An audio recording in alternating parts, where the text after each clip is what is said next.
Fabulous. So yeah, a very warm welcome to the very last session of the day. It is going to be delivered by myself, but hopefully with lots of collaboration from everyone in the audience, hoping there will be a lot of discussion. And like I say, hoping it's going to be a bit of a round table for us all. That would be ideal. Today, I want to talk about the 7 principles of learning.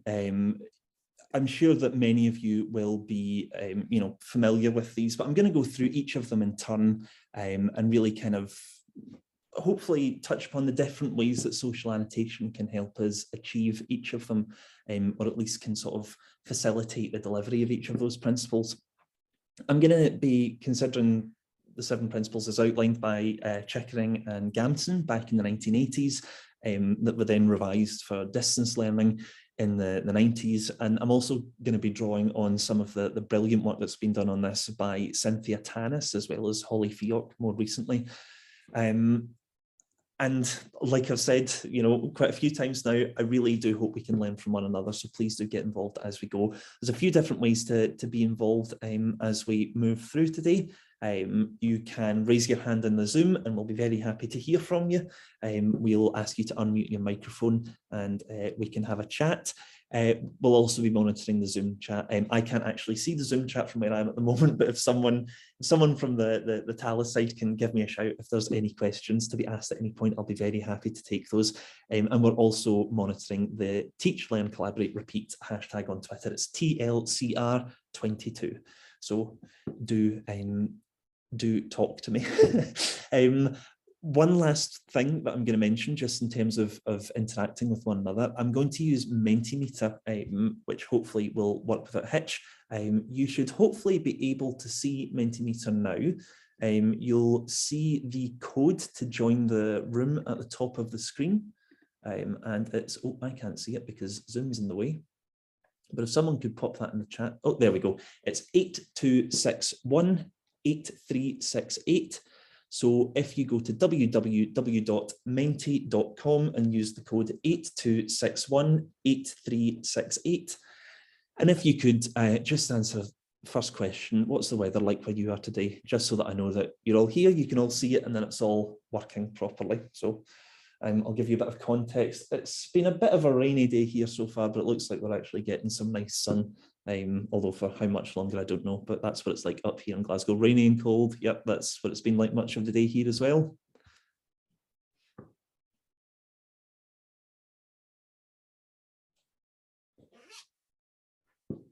Oh, I thought that said, it says sunny. I thought that said snowy. I thought we were really in trouble there.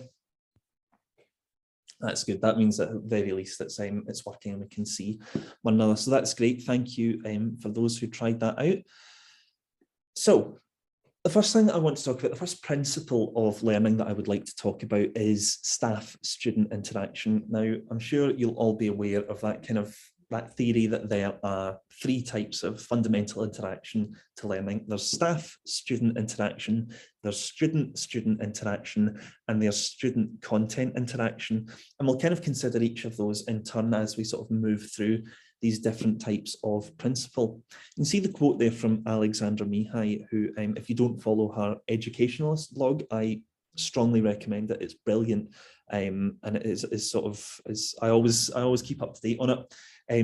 She says that teaching is about communication at least as much as it is about content, tools, or methods. And I think that's right. Certainly in my experience, the content, the tools, or the methods could be as good as you want, but if you're not talking to your students, if there isn't that kind of open line of communication, then there's a problem and it becomes quite difficult to get them engaged. Staff interaction with students is vital for student engagement, for student confidence, for their motivation, and also for the sense of belonging, which I think is often kind of an underappreciated dimension of their time at university. But having a sense of belonging at university is very important. And we know that that's especially true when we're talking about online distance learning courses. Students are better equipped and they're better motivated to learn when their staff are communicative and available. And that kind of brings me on to the first question that I would like to ask you all to chip in on. So we've got loads of answers now. That's fabulous. So the first question is, what challenges have you experienced when communicating with your students? I'll set a timer for a minute. I don't want to necessarily spend too long, just a few words. You know, for me, as an example, one of the challenges that I often encountered when I was communicating with my students was sort of what we just talked about discussion boards, of kind of having the same thing in multiple places, and not everybody looks at discussion boards. So that's a bit of context as to one of the challenges that I've had, but it would be interesting to know about the challenges that you've experienced when communicating with your students.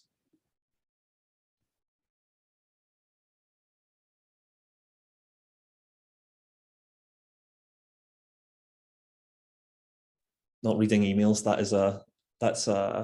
was going to say a favorite. That's the opposite of that. It's as far from favorite as it could be. Not visiting Blackboard as well. Yep, that's you know, it can be a challenge just to sort of, it can be a challenge that's sort of precipitated by having information in lots of different places, or you know, not necessarily being able to draw their attention to the right place. Looking at their phones, yeah, absolutely. Although sometimes these days looking at the phones actually means that we are communicating with them. But yeah, certainly in a sort of an in-person, in a lecture session, looking at the phones is a tough one.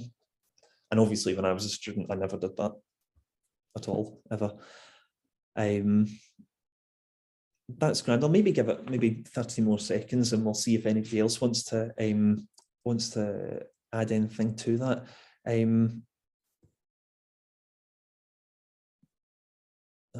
I'll switch back to my slides now. Please do keep the answers coming in. It is often a challenge to get students to talk to us, and it can sometimes be a challenge. You know, in my previous life as a learning technologist, I don't mind saying that it can sometimes be a challenge to get staff to interact with students. So, you know, sometimes it's difficult in both directions. One of the things that I think is particularly powerful about social annotation is that the resources become spaces for staff-student interaction. And this is going to become a bit of a running theme over the course of the next half hour or so long, however long I'm talking. Those resources stop just being resources and they become something else. They become, for want of a better word, elevated through social annotation. They're able to explore resources in greater depth because they're able to sort of, as we talked about as when Amy spoke previously, they're able to question elements that you don't understand. They're able to sort of expand on things with their own knowledge. That's you know, that's an important thing to add into the resource. There are a few different ways that we can use social annotation to sort of promote this staff-student interaction. Sam mentioned Remy Kalia, who, again, if you're not aware of Remy Kalia and you have any interest in annotation, I strongly recommend you take a look at his work. He's sort of, he's one of the, if not the go-to guy on social annotation. He recommends that one of the first things that everyone is, that anyone who's interested in annotation does, is upload a copy of the course syllabus and have the class collaboratively annotate that syllabus, ask questions, check their understanding, and it kind of it gives ownership over the course content as well. Another thing that we've seen some people who use Elevate do is run icebreakers using social annotation. So, for example, there was a great exercise. It was a head, shoulders, knees and toes thing. It was the sort of a low stakes way of getting students kind of on board with the process of using social annotation. But another thing that I've recommended that people do before is for online distance learning students, one of those things to sort of develop that sense of community and belonging is to share a video tour of the course of the institution's campus. Most, I think, institutions these days have a sort of video tour of the campus and the surrounding area.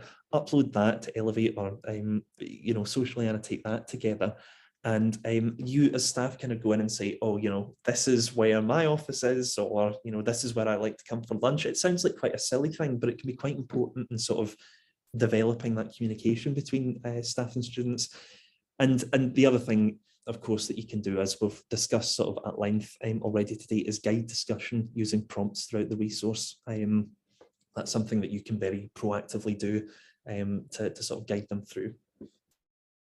So that's staff-student interaction, and I'll come now just to talk about student-student interaction, the second of our three types of interaction.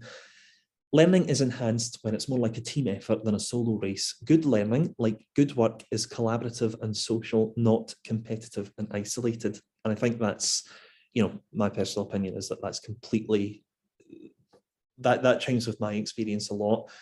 Student-to-student interaction is one of the best ways to enhance learning.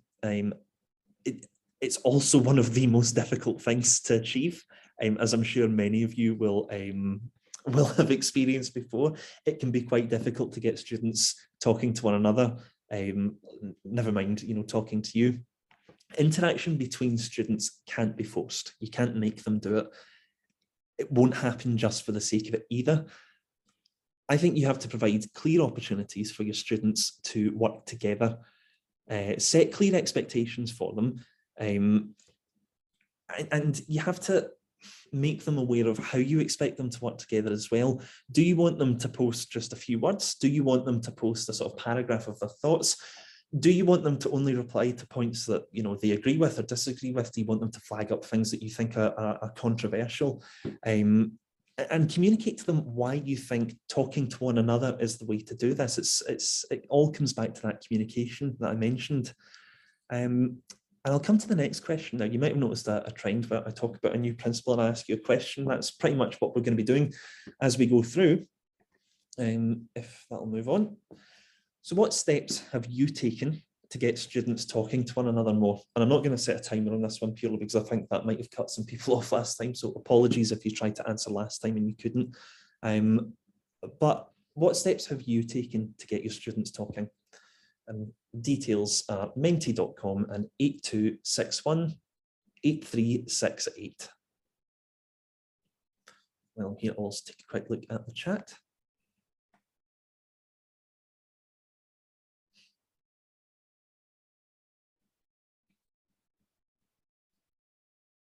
Yeah, it was me. I cut off the voting last time, so apologies for that.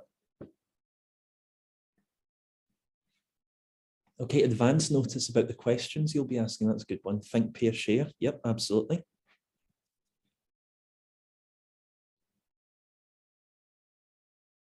Breakout rooms, group tasks in class, including formative assessment work. Yeah, absolutely. Again, as a learning technologist, I was in many sort of, I sort of facilitated a lot of breakout rooms and stuff like that. And it is one of those things that as soon as they're in a breakout room, they have no one else to talk to, so they have to talk to one another. So it can be a good one. Yeah, frequent small breakout groups, absolutely, on pre-designed tasks. That's an important step as well. It's not just putting them in breakout rooms and going, talk, saying, there is a purpose to this, here's why we're doing it. Relating information to be discussed to topics students have expressed interest in previously. That's a great one, because I suppose what you're doing there is you're making it really clear to the student that, you value what they want to learn about. You're sort of centering them and making it clear that their thoughts, their opinions, their perspectives are valued. So I do think that's important. Well, thank you very much for that. That's great to hear. And one of the reasons I'm asking these questions is just because I think it's a good prompt to think about how we can sort of, maybe not necessarily recreate those one-for-one with social annotation, but we can certainly sort of adopt many of the same principles with social annotation. Again, like I mentioned with staff-student interaction, social annotation can give students a space to question, discuss, and even debate, provided it's sort of polite and constructive debate, which obviously we always hope it would be. But they do that in the margin of the document. And like I mentioned when I was talking in the previous session, that discussion becomes an integral part of the content. It almost becomes inseparable from it by the end. You begin with one resource, but you end with quite a different one. It goes from being a static, stationary resource that's quite an isolated activity to being a dynamic resource that changes over time and is actually sort of enriched by the conversation happening within the margin. And that resource can be, it can be a document, it can be, like you see here, a YouTube video, it could be an image or an audio file as well. And one of the ways that we can use social annotation to promote that student-student interaction is coming back to what we talked about again in the discussion session. Upload resources we want students to discuss. It doesn't necessarily you don't necessarily need to go in and upload your entire reading list and have, 100 sources that you think you have to discuss all of these. So I think that would actually be counterproductive. You upload the resources that you've considered, this is something that would really benefit from a discussion. We really think it would be great for the students to talk about this particular topic. Again, be very transparent with them about why you want them to discuss it, what you think the benefits are going to be, and what you expect from them, how you expect them to interact with one another.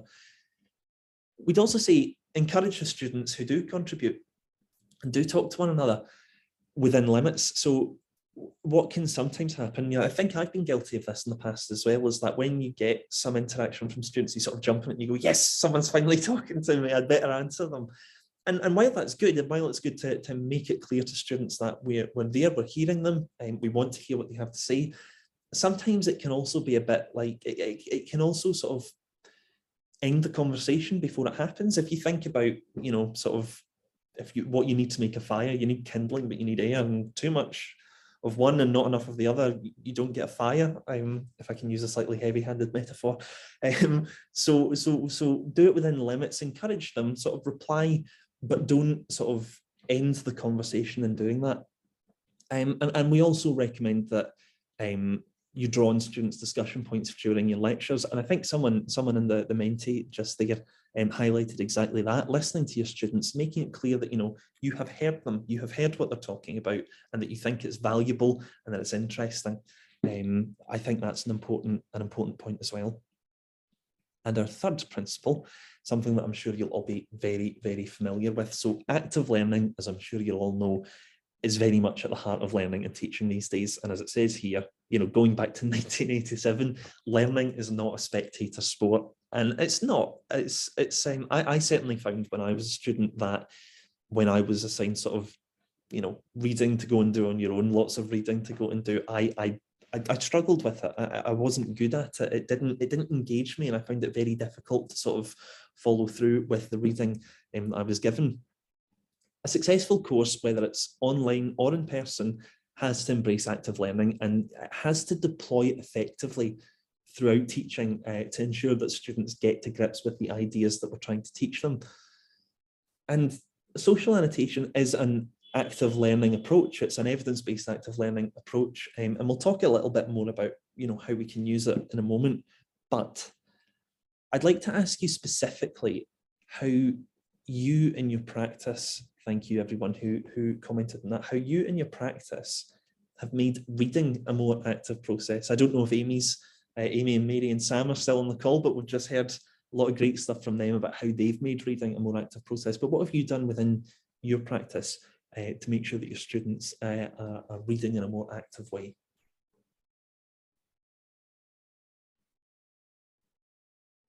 I'll look at the chat as well. Mary, okay, Mary's highlighted Remy's book there. Yes, and Amy's also said that it's a fantastic book. It is. Remy is, like I say, if you're interested in annotation at all, I can strongly recommend Remy Clear's work. It's very interesting. Okay, so populate sources with questions to prompt reflection and discussion on the source. Absolutely, and that's that's ideal for kind of social annotation. Encourage researchers and students to set up reading groups. Okay, that's a great one as well. Something that I think I would have been, I would have benefited a lot from when I was a student. That's I can definitely see how that would be useful. Any other ways of making reading a more active process that we want to talk about, that we want to share? Invite questions. Yeah, absolutely. Absolutely. I think that sometimes when it's not made clear to students, that actually questions are welcomed, that, please do clear up any confusion or any misunderstanding. Actually, it can be quite difficult, and nobody wants to be that first person that sort of jumps in unprompted, whether it's in a discussion forum or on a lecture, asks people to clarify things. So I think that inviting those questions is important. Okay, I'll go back to the slides. Thank you again to everybody who contributed there. So, like I mentioned, social annotation is in and of itself an active learning technique. It helps turn passive reading our viewing into a collaborative exercise. So like I was saying, it turns what is traditionally quite a solitary activity, an isolated activity, and that interaction with a static resource into a more collaborative and social activity with a dynamic resource. And I think that's really powerful. It's not to be understated that can kind of transform the reading process for students. Much of what we've already discussed today as well, whether that's any of the sessions that we've had so far, or in my presentation so far as well, much of what we've already discussed would be active learning. It would count as active learning. And again, what's crucial in that, and you'll probably get bored of me saying this by the end, but I think it's so important, is that you communicate with your students throughout the whole process, communicate why you're using this particular technique.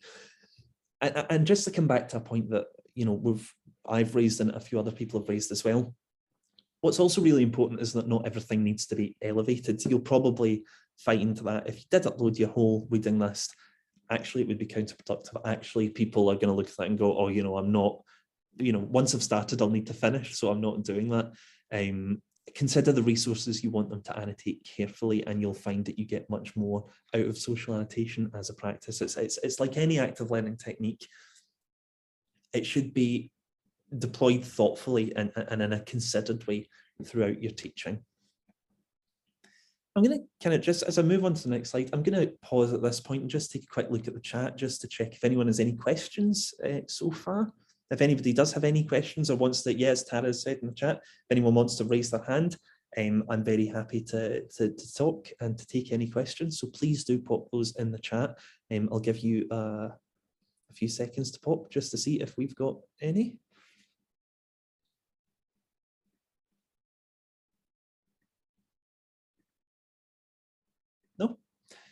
No problem at all. I'll come back to that again at the end. So if anyone does have any questions, I'll be very, very happy to take those then.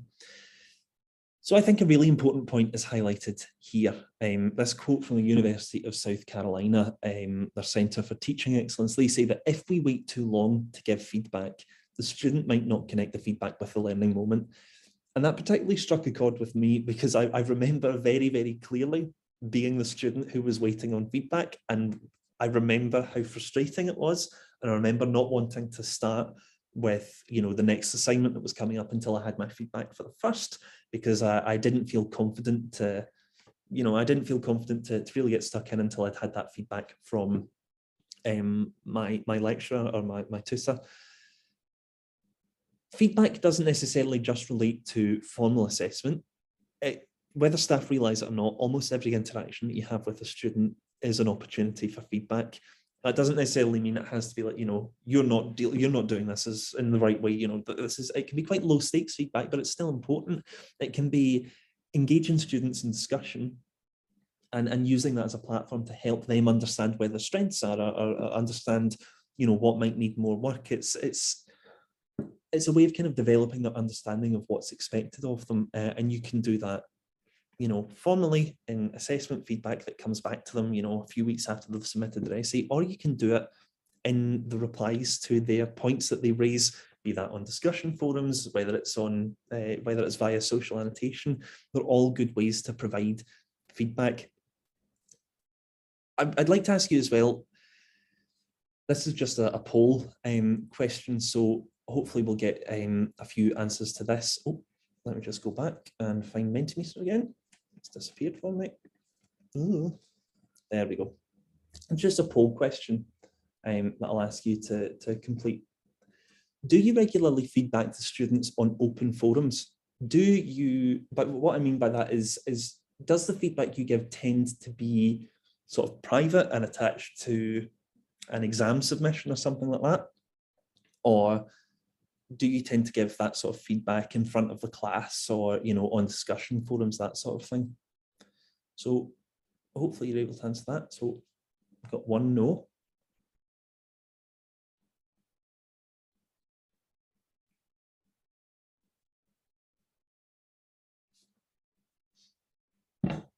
Two no's.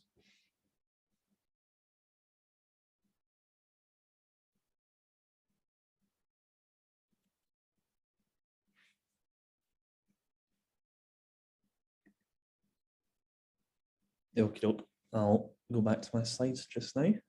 Thank you again to those who've answered that. That's grand. The reason I ask that is because I think I think the idea of sharing feedback on sort of open forums can be quite scary. I think for a student and for staff, it can be quite scary to do that. As a student, you don't really want to be sort of called out or anything like that in front of your peers, and I think that's fair enough. And I think for staff as well, you don't want to be in the position of making people feel that way. Social annotation allows you that platform to provide feedback quickly and in context. And like we've said already, it then enriches the resource. Now, that's not to say that, you know, you in the replies to someone's comment, you say to them, you know, this isn't good enough, you know, you have to improve your writing skills or that sort of thing. And that's probably something that's better done in a more private or personal kind of sense. What you can do is you can gently suggest things like in that screen grab there, thanks for sharing your thoughts on this. While I agree with you, in future it would be helpful to draw upon literature to substantiate your argument, something like that, something to gently suggest to them ways that they can be improving the writing style. And that feedback then becomes quite valuable for everybody else that then uses that resource in the future. Like I say, I think it's such an important point that the feedback that you give within that the discussion and the feedback that you give within the margin of the document enriches the document itself. Or the whatever the resource may be. Time on task. This is quite a good one. I quite like this idea that you're stealing students' beer time. In essence, what we're talking about when we talk about time on task is that, you know, as much as I think we would all love to imagine that students are always sort of ready to go with their reading and their work, and it's the first thing they always want to do, I'm not entirely sure that that is the case for a lot of them, and it certainly wasn't the case when I was a student. So they have a limited amount of time with which to engage with the resources you put in front of them. And what we want to do is remove as many barriers as possible to that, so that the time that they have, the time on task, can be maximized. They're not, you know, worrying about technical issues or, you know, sort of finding things in different places on your VLE or within forums. I want to make sure that the process of getting the content they need is as simple as possible. And I think this is, again, one of the ways in which social annotation can be particularly useful. And I'll kind of explain my feeling on this. It's because we sort of, I think traditionally we've thought of reading and discussion as perhaps quite distinct things. You know, they are separate activities. And I think with social annotation, what we can do is we can really blur the lines on that, and we can sort of bring them together to make them one activity. And in that way, we're really making the most out of their time. We're making sure that the time they have is spent sort of doing both of them, that they're not having to go and find the relevant discussion on, you know, some VLE forum, or they're not trying to find the right thread. They're not trying to find someone else, if anyone else has commented the same thing. It's all there for them within one resource. And then one of the other things that I'd like to point out about social annotation when delivered by Talis Elevate is that Elevate provides staff with those kind of powerful analytics. And that helps you maximize time on task, because you can sort of see how students are, you can understand how students are engaging with it. Are they, you know, going and spending much more time than you would like with certain resources? And is that maybe a cause for concern? Have you maybe not articulated exactly how you wish them to engage with those resources? And you can also see the students who aren't actually spending any time doing the reading, and you can intervene, you can move to support them, which I think is a really important thing for staff to do, to be able to identify where students are struggling and offer support however we can. So that's the fifth one. I'm kind of aware that we have a limited amount of time, and I'd like to leave some time for questions at the end. So I'm just going to quickly run through the next few, because I think the next few kind of cover things that we've already said so far. So high expectations do not mean expecting all learners to meet a certain standard. Instead, it means expecting each learner to try to beat their own personal best. Absolutely true. It doesn't mean expecting everyone to get the same outcome. It's about expecting students to do as well as they can at each turn. And this really ties back in with what we said so far about communicating your reasons for using social annotation and how you expect them to use it. those high expectations are important, but you have to, as it says here, they have to be clearly communicated. You have to make it very, very obvious to the student what you expect from them, and how you expect them to engage. And students, we know for a fact that students are more likely to engage with tasks when you clearly communicate with them, communicate how and why you expect them to do certain things. And I think that's been borne out by a lot of the talks that we've had so far today. The staff, mentioning that that is one of the fundamental steps we have to take. I know Sam had mentioned that in particular earlier on when he was talking about pilots that perhaps were more successful than others because there was that communication in place from the beginning. And it also ties in with that point that I made about prompt feedback. With prompt feedback, again, we can make sure the students know what we expect. And the last principle of learning that I want to touch on is a crucial one as well.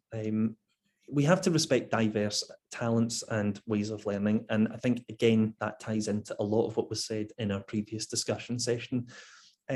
Your students are going to approach things like social annotation in different ways, and that's absolutely fine. That's why within Elevate itself, we've provided a few different options so students can contribute with their name attached, or they can do so anonymously. If they would rather not contribute on a sort of public forum, what they can do is we provide them the ability to leave their own personal notes and download those as well. We also give them the option to sort of download the resource or print it off if useful for them as well, if they feel like that particular forum is not for them. Active learning, social annotation, like I say, is an evidence-based active learning approach. So it can be a real benefit for a lot of people. A lot of people really do find that way of learning suits them, but we have to respect those who perhaps prefer to learn in different ways, and not, we can make the argument for social annotation. We can say here's why we think it's beneficial, but ultimately learners tend to know what works best for them. And yeah, that pretty much sums up what I've just said there. It's just one way of introducing active learning to your students, and you should provide alternative methods for students who would prefer them. I think that's really important to bear in mind, is to always make sure you have alternative methods available for your students. I'll just kind of draw it to a close there. I hope that that's been useful in sort of prompting some ways of thinking about, these principles of learning and how social annotation can maybe help you facilitate them. Just to be clear, what we're not saying is that social annotation is the one and only active learning approach to use whenever you're teaching. It's not the answer to absolutely everything. There will be, like we've already discussed, there will be uses for discussion forums. There will be times that maybe it's better to get students to engage with a resource on their own, and certainly not every resource needs to be socially annotated, but it is a powerful tool in your toolkit. You can use it in a variety of creative ways. And I think today has been really good for sort of for demonstrating how many different ways you can use social annotation in, because I think we've had a lot of really great talks today and a lot of really great contributions from different institutions, and I don't think any of them have used it in exactly the same way. And when it is well used, when it's deployed well, social annotation can have a real impact on your students. And the final thing that I will leave you with is this. That's a QR code that if you would like to get in touch, if you'd like to stay in touch, you can scan that just now. You can send on your name and email address and I'll be in touch. If you ever wanted to discuss social annotation, how it could work for you, and ways to deploy it in your teaching, I'd be very happy to talk that through. That's what I'm here for. So I'll leave that up on screen for the moment. Thank you all very much for listening to me, and I'll be very happy to take any questions that you have as well.